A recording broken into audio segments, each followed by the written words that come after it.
Hi, this is Derick Brassard, and you're listening to Snow Goalie with Russell and Antoni.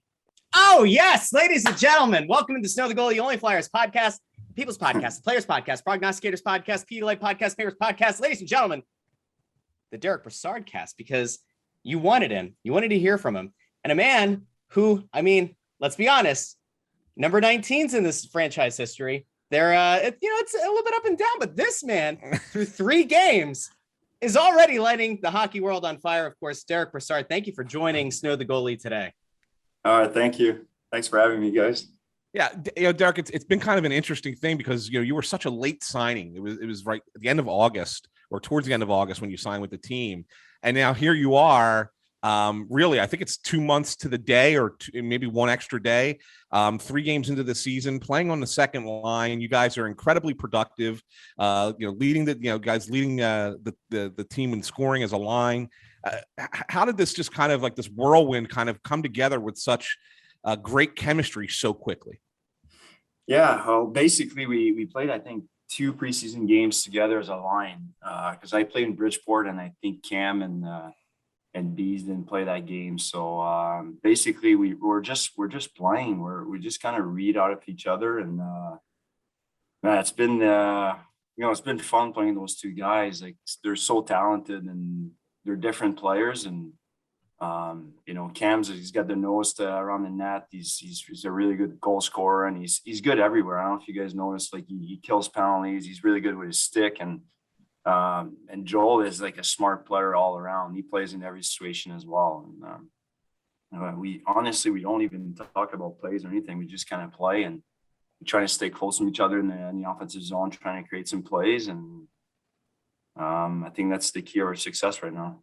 Yeah, another thing though, you mentioned you only played the 2 preseason games, but one of the things that was really kind of interesting was this year AV came into camp and there was no tinkering. Like, he threw lines together right off the bat, and you guys practiced pretty much every day. It wasn't like, oh, let's see if this guy works with this guy. You guys were together from practice from day one. How much does that really help the continuity of the line, even though you weren't really playing games per se?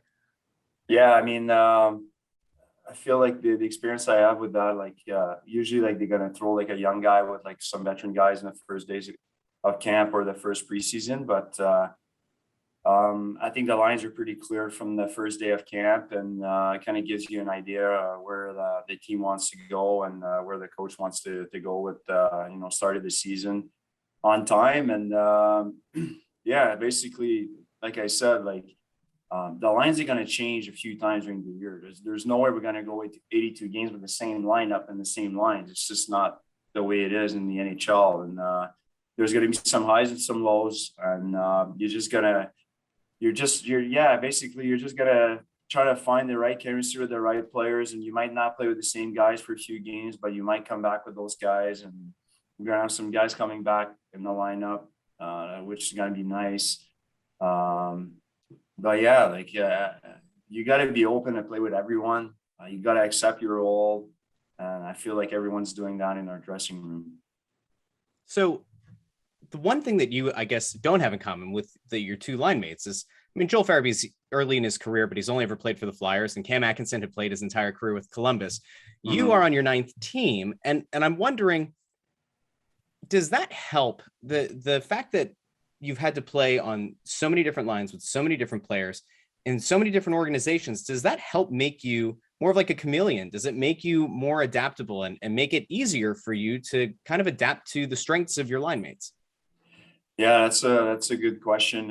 Actually, I think it's a lot easier to come in a new dressing room and just to feel comfortable with your new teammates and everything. And we already have a really good group here. Like, it's been so much fun being around those guys. Like, we golfed before the season, and we went back to Atlantic City, and like I wish people can see, like, in our dressing room how much fun we have, and it makes it so much more enjoyable to come in and working every day. But yeah, I think as a player too, you gotta adjust your game depending on where you're playing in the lineup and who you're playing with. Getting to know your teammates, the way they play, and their style of play and everything. And I knew Cam from before in Columbus. Like and he's like one of my good friends. I was actually in his wedding and everything. So like, I know he is. I've been watching his games in Columbus, even if we're not playing on the same team, but like I know what kind of player he is. I've been watching his games and everything. And Joel, like I watch games, like I knew who he was. I play against him. Like when I was with the Islanders and we played the Flyers in the playoffs a few years ago, so I know what kind of game he plays. And you're just trying to adjust, and or like my line mates are doing the same, depending on the way I play as a centerman, and you just go from there. You mentioned your relationship with Cam. Obviously, you have a pretty good relationship also with Keith Yandel and Kevin Hayes from your time in New York. It's not every day that a few guys who are like really good friends have an opportunity in one off season to kind of come together on the same team. Now, I know in your situation, it wasn't necessarily fueled by that. I think you were more looking for a situation where you felt you fit best and had a chance to win, and obviously playing for AV as well. But can you just talk about like what the off season was like for the four of you, kind of piecing this together to end up the four of you together on the same roster? Yeah, I mean, it just kind of happened, honestly. Like Cam got traded here, and after that, I think Keith signed. I think there's, Kevin was here. I think that had a huge impact on Keith being a Flyer right now. And I signed pretty late. And for me, like I just turned 34. Like there's two teams that called before, and it was like, for me, they're not playoff teams. And it's not to disrespect or anything. I just want to have a chance to win. And when I saw that we acquired Ristolainen and Ellis and Martin Jones and Jans and Atkinson and like so on and so on, I was like, oh, that's going to be a pretty good team. And all the guys I knew and like AV and everything, like I thought it was a pretty good fit. And I'm really honestly like I told my family, like I'm so happy that I'm here and I'm playing for the Flyers. As a free agent, when you're assessing which team or teams, might call or which ones you think you might be a good fit for, is there like anything to the idea of there being momentum? Like you just mentioned all the guys that were traded for and were signed. Like this team was really going through an overhaul of sorts. Does that kind of thing catch your eye as a free agent on its own versus like a team that might feel or look more established in what they have? Like, do those moves all just kind of catch your eye and make you think of what could be? Yeah, I think when you're a free agent, that's the only thing you do. You look at rosters, you're looking at like, okay, you're just looking for an opportunity, and you're just going through like everyone's roster basically. And I had the chance to go like maybe elsewhere, maybe for a little bit more money. But I've said it a few times, like where I'm at in my career, I want to have a chance to win. It's all about the fit and everything. And I feel here we have a chance. I'm not saying we're going to win it. There's a lot of work to do before. We only played like 3 games so far, but I know if we play our game the right way and everything, we just want to get in. And once you're in, you have a chance. So, well, can you talk about the dynamic that comes between a coach and a player? I mean, here's an opportunity where you're a free agent and you chose to go to a team that had a coach that you've played for before. Sometimes that's a good relationship, and you say, yeah, well, that's somebody I want to play for. And sometimes that might be a deterrent for a guy and say, I'm not going to that team because I don't like playing for that coach. Can you talk about what that kind of coach-player relationship is like, especially for you and AV? Yeah, I mean, I had AV with the Rangers for 4 or 5 years, and at that time we had like probably one of the best teams in the league. We won. We lost in the cup final. We lost in the conference final. We led the league in points one year, and I always thought AV was a good coach. I haven't seen him in a few years, but yeah, I feel like he adjusts pretty well with the new NHL and everything. And for sure, like as a player, you always feel more comfortable when the coach has your back or whatever. I feel like AV's got everyone's back here, and we really enjoy playing for him. So when you scored a goal against Seattle the other night, you joined a list of former Flyers. I'm going to tell you these names, and I want to see if you know what your connection is. Jaromir Jagr, Mike Sillinger, Yeah. Michelle Petit, Jim Dowd, and Dean McCammon. Do you know what list you joined with that? Yeah, that's like I saw that on NHL. I don't know why they posted it. Every interview that I do, everyone's talking about that. But yeah, it's been a tough few years. Like in 1 year, I played for 3 teams, and I think that's the year I should have like. I told my agent, first of all, I got traded from the Rangers to Ottawa, and I had 1 year left. We lost Pittsburgh in the conference final, and I got traded for Zibanejad. Zibanejad was like 22, 23. I was like almost 30 or 31 or something like that. And the year after, I had 1 year left on my contract, and I remember the GM, he's still there right now. He just basically is like, he told my agent, he's like, we're gonna blow this thing up. Like so I was like sitting there, like, okay, so why am I here right now? Like, why did you trade it for me? You just traded a 23-year-old, like, like first round pick. Right. So like I ended up going from Ottawa to go to Pittsburgh. And I remember at the time I had the option of going to Winnipeg or Pittsburgh, and Pittsburgh had won a few cups. So I was like, okay, like Pittsburgh probably has the best chance. So I picked there.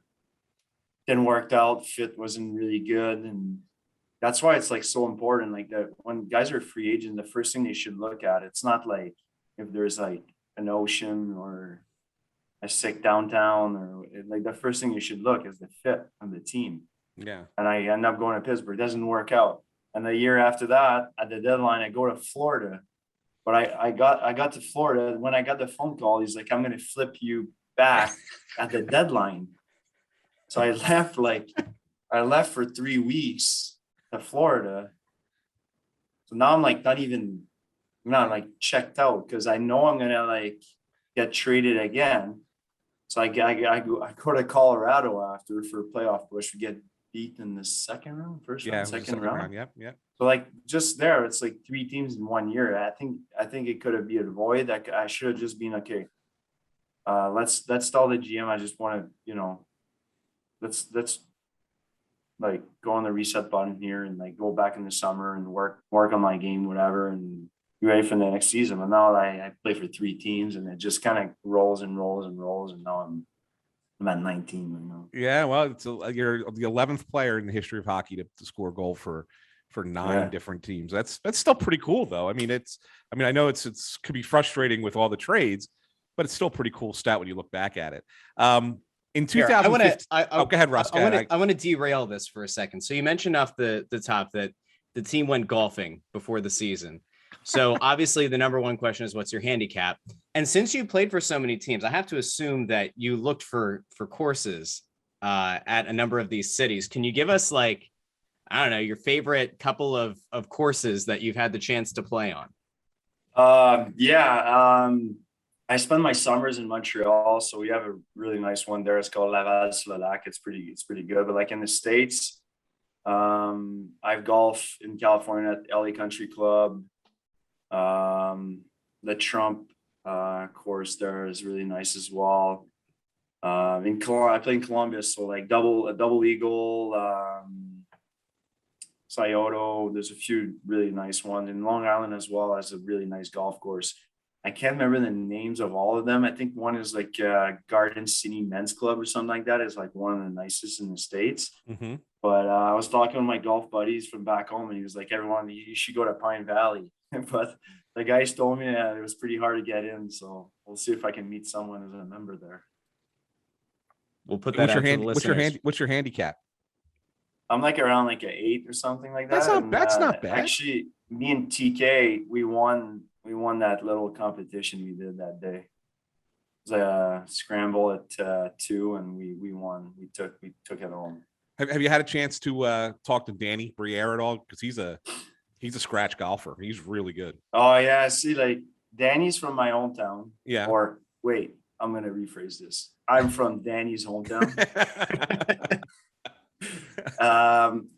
I grew up like watching him. So basically, we played from the same midget AAA team. He got drafted at Drummondville in the Q. That's where I played. Yeah. yeah, he played in Arizona. I played there as well. Played here. I'm playing here as well. So yeah, it's basically like I love the way he played the game, and I thought he was a really good guy. Um, I was always like so nervous when I met him, like to actually talk to him when I saw him in the summers and stuff. But he's so down to earth, like one of the best guys in hockey. And I didn't know he was really good at golf. Probably gonna have to test him one day and bring Yeah. him on the course. Yeah. I actually had an opportunity a few years back to be his caddy. Oh, yeah. And he was unbelievable. Like I had never been, and I'd watched the pros play as a member of the media, but this was the first time like up close and personal, and it was like he was sensational. He was really, really good. So if you get an opportunity, I'm not surprised. Yeah, if you get an opportunity, I would recommend going out for a round with Danny. All right. Couple more questions for you. I saw you did an SI interview, Sports Illustrated, a few years back, and in that interview, you called Claude Giroux the fiercest competitor in the NHL. And now you get to be his teammate. Do you still feel that way in a lot of ways? And do you see a lot of the things that he does, maybe off ice, as in practice or in the room, that kind of makes you say, yeah, I was right about that 6 years ago? Yeah, no, I totally.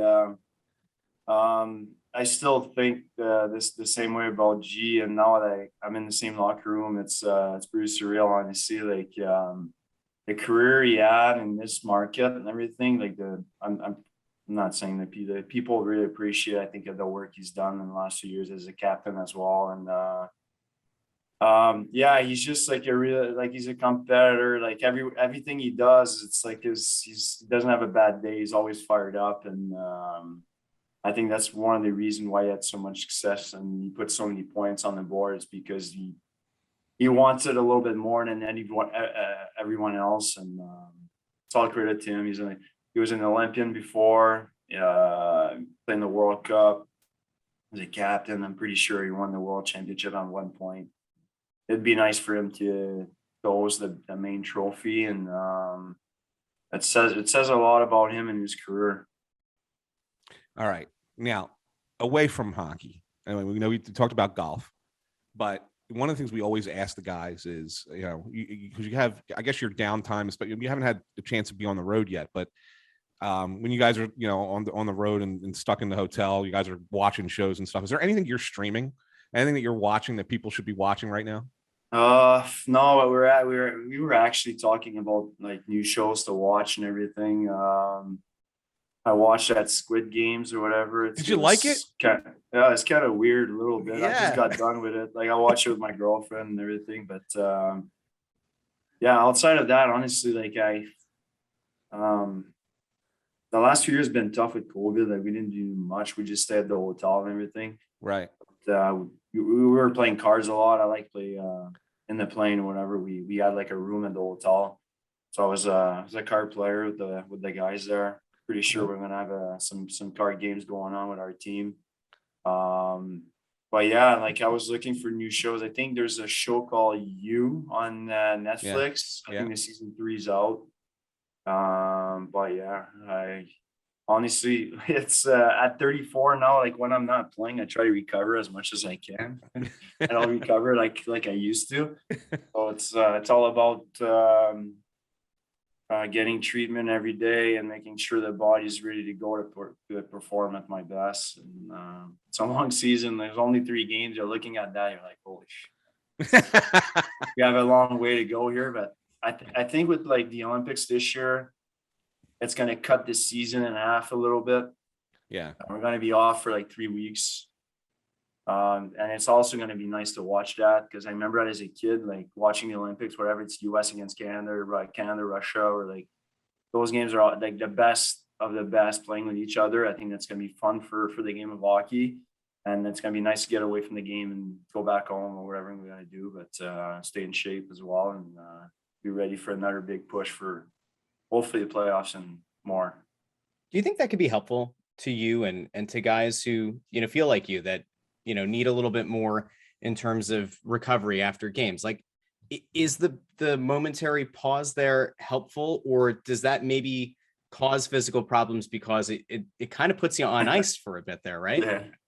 Yeah, sometimes like we have like 2 days in between games and we're gonna have a day off or something like that. And the next day we practice and you're like, you literally feel like you haven't skated in like a month. It takes a while. It takes like 20 minutes for your body to get going.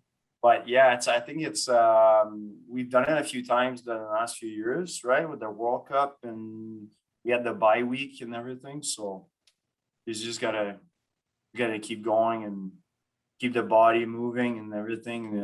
But there's gonna be some guys are gonna be hurt and everything. Knock on wood here, but it's nice for those guys to get that extra time to, be healthy and be ready for the last push of the season. All right, I got to ask you something that I know everybody in town's been talking about for 3 weeks, at least 3 weeks, maybe a little bit longer. The goal song. What is your thought on the goal song that was selected this year for the Flyers? I like our song. Like we got to vote like everyone else. I like our goal song. It's by the way, the atmosphere the last few games, it's so nice. Like we've been playing without fans for a year and a half now. Just the energy that the crowd brings and everything, it's pretty awesome. And I love it when we score, like everyone's like standing, clapping, whatever. It gets us fired up, and I love it. What song did you vote for? That one. This girl. You voted for this girl. Come on, Russ. Why, you don't like it? Russell, okay. You don't like it? Or... Here's the thing, though. I feel like the other two finalists, there was something to latch on to and sing along with. I feel like we need to come up with something that lets people sing along with the goal song. That might be the soccer fan in me. Like I'm used to, chants and songs, and I feel like it kind of builds that atmosphere. And I don't know what you sing along with yet in this one. I think we'll come up with something though. Well, here's the thing. Here's the thing, Brass, and I think Buffalo is ahead of the curve a little bit here. And I'm going to ask you what you would do. The Sabres are allowing each player to have their own goal song. Washington. Washington's doing it too? Okay. Yeah, and I think Tampa Bay added a few years ago with like Marty St. Louis or whatever. Okay. All right. So if you had to pick your own goal song. We were talking about that the other day. I have no idea. I just like something that gets everyone fired up, but I know where Russ is coming from. Maybe we can have like a different song for like maybe an OT winner, something like that. That's kind of a good idea. I don't know, like maybe one for the power play goals. I like these ideas you're throwing out, because now we're absolutely going to have to like take this to the people. We'll get the rabid fan base, and then if the organization gets upset, we will defend you. It was never your idea. This podcast never happened. I think it's a great idea, especially the OT winner. Give it something that makes it feel even more special. Yeah, you gotta think about like other teams are coming in Philly, and they have to come and play in our building, and they're like, "Oh no, not that song again," or something like that. Right. Like, well, you remember like with Chicago. I mean, how tired did you get of hearing Chelsea Dagger? Every time that they would score, right? I mean, trust me, I heard it a few times when I was playing in Columbus and we're in the same division. Yeah, guys were actually like in Columbus. We're actually like I remember I was playing with Mike Commodore, and in Columbus in those days, like we were not very good, and like towards the end of the season, we were out of the playoffs, and we were like landing in Chicago. They had all the guys buzzing around. Well, what we used to hate as members of the media, we used to hate coming into Columbus knowing that cannon was going to go off, because like we weren't used to it, and it's just like the boom, and you just get that that feeling in your chest, right? You're like, oh, where did that come from? Yeah. That cannon.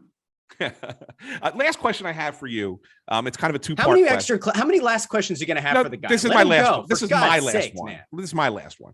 I don't know if you have anything else for us, but no. I want to let the guy go. Okay. Yeah. No, but this is it. All good.